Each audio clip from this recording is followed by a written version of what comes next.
నువ్వు వచ్చిన నుంచి నష్టం అయిపోతుంది. ఎవరు వచ్చిన కాంచి రేవంత్ రెడ్డి మరి ఇప్పుడు రానుండే మరి గొలవట్టం రానుండే ఏం చేస్తుండు? అంత ధైర్యం ఉన్నాడు రానుండే ఊరికి ఐలపురం మిమ్మల్ని కోటీశ్వరం పిల్లలను రోడ్ల మీద వేసుకొని వండుకుంటున్నాము. భయం భయంగా బతుకుతురు. మరి ఎంత భయంగా బతున్నాం పొద్దున్నాక పొరుగురు కష్టం చేసుకొని ఊర్లో బతున్నాం.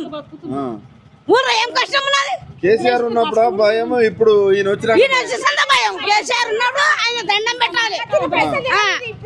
ఆయన ఒక చీరలు పంపించిండంట.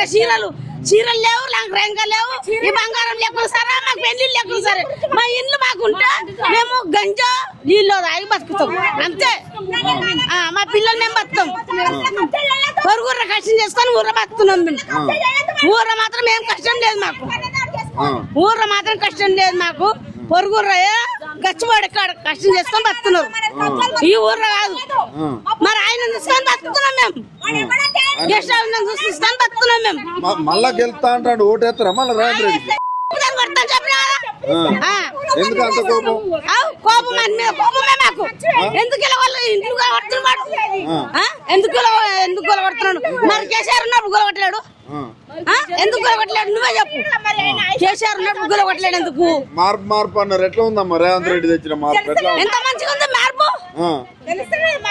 ఇల్లు పోయే కాడికి వచ్చింది. ఇల్లు పోయే కాడికి వచ్చింది. మళ్ళీ కొన్ని రోజుల కోసం మా పానలు కూడా పోతాయి. మా పానలు కూడా పోతాయి. ఇంకో 5 ఏళ్ళు ఉంటే ఏంది మీ పరిస్థితి? ఏంది పానలు పోతాయి అని చెప్తున్నా కదా. ఇంకా 5 ఏళ్ళు ఉంటా అంటున్నాడు ఆడు. ఇంకో 5 ఏళ్ళు ఓట్లే కొడతామో ఊర్రకు వస్తే ఏమవుతుంది వానికి? రమ్మని ఒక్కనాడు రమ్మను ఊర్రకు వస్తే మన సంగతి ఏమిటో చెప్తాం. ఏమడుగుతావు? ఏమంటావు? నువ్వు 4000 పింఛన్ ఇస్తాను. మహిళా మండలకు 2000 ఇస్తావు నువ్వు. మరి ఏవి? మళ్ళా తులం మంగారం పెడతావు. మళ్ళీ ఇల్లు కట్టిస్తున్నావు లేని వాళ్ళకు. ఏడున్నాయి? ఉన్నాయో కూడా కొడుతున్నాడు. ఇంద్ర మిల్లు ఏడుస్తున్నాడు. ఒక ఇల్లు ఇచ్చినా అని చెప్పమని ఈ ఊర్రా